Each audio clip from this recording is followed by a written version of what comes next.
జీవితం ఇక మళ్ళీ రాదు, సార్థకం చేసుకో.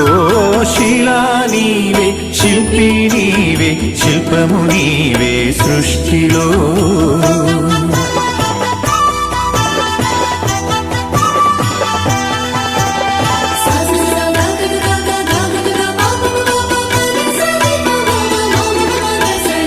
పాడి పంటలు, పసిడి రాసులు, ఆలమందలు, పాలధారలు, గరక పువ్వులు, గడ్డి పాన్పులు, తుమ్మెదలు, తూనీగ నవ్వులు, ఎన్నో ఉండి ఏమీ లేదని బాధపడతావెందుకో. జీవించటంలో ఉన్న మధురిమ తెలుసుకోలేవెందుకో. శిలా నీవే, శిల్పి నీవే, శిల్పము